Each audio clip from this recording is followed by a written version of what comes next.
sempre di più e la lira cede e precipita giù. Svalutation, valutation, cambiano i governi, niente cambia lassù. C'è un buco nello Stato dove i soldi vanno giù. Rock'n'roll.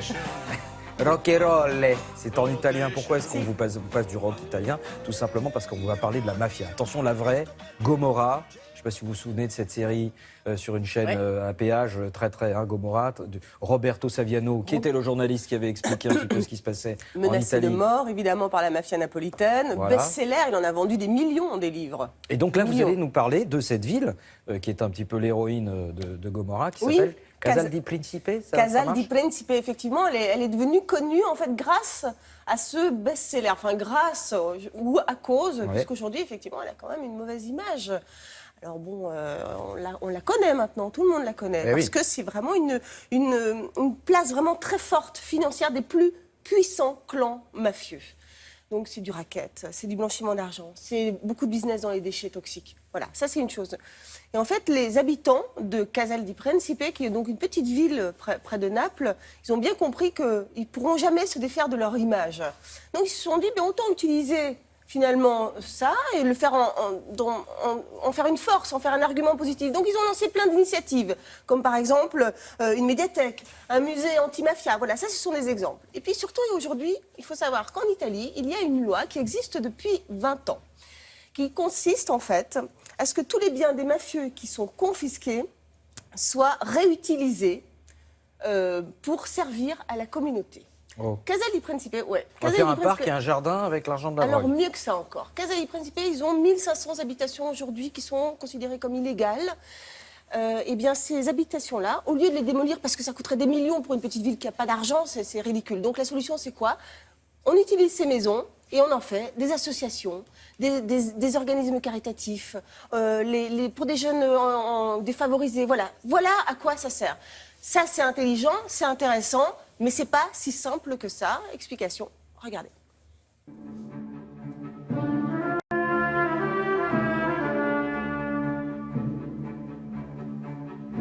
On peut dire que Casal di Principe était une des capitales de la mafia.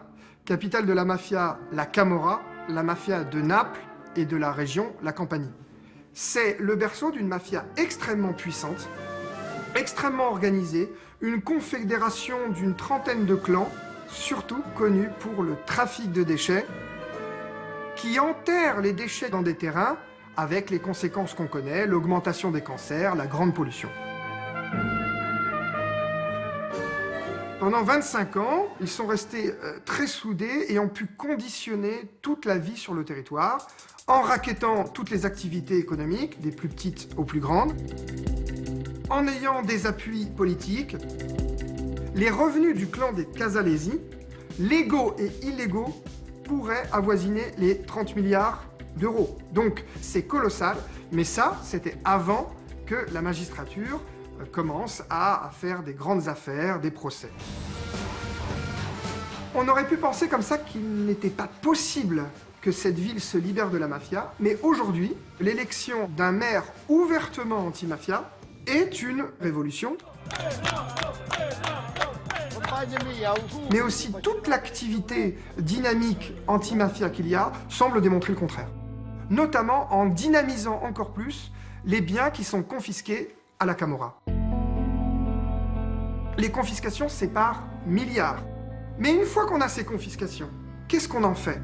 On ne peut pas les revendre en Italie. Donc on a une loi exceptionnelle qui permet l'usage social. C'est-à-dire que les citoyens deviennent acteurs sur le territoire au sein de ces biens confisqués. Dit autrement, la maison du mafieux de Casal di Principe est devenue un centre d'accueil pour jeunes adolescents en difficulté, et on peut multiplier ces exemples. À Casal di Principe, aujourd'hui, les citoyens veulent démontrer que ce sont eux qui commandent. Et d'ailleurs, devant une des coopératives, la coopérative agricole qui produit de la mozzarella, il y a écrit « Ici, la Camorra a perdu ». Parce qu'à Casal di Principe, ce sont plus d'une centaine de biens qui sont réutilisés socialement avec des citoyens qui sont acteurs contre la mafia. Je pense que c'est vraiment grâce à l'implication de la société civile qu'on peut enfin dire que les citoyens se sont en partie libérés de la mafia sur le territoire. Non alla camorra. Et donc, le journaliste que vous avez vu va être condamné à mort, on est d'accord, puisque lui, il vient de tout Mais non, on révéler. n'espère pas quand même, mais Non. bon, ça va, il habite en banlieue parisienne, on ne dira pas où. Bon, ok. Et quel est Fabrice son- Risoli, il a écrit un bouquin très très intéressant. C'est vraiment bien. Ça s'appelle La mafia de A à Z. Crime organisé, mafia, anti-mafia, 160 définitions. C'est vraiment, vous rentrez dans le monde anti-mafia. C'est aux éditions Timbuktu. Et je vous le Et conseille. non pas Timbuktu. Hein. C'est Timbuktu, c'est comme la ville. Voilà, c'est ça. Merci Thomas. Eh ben, merci beaucoup.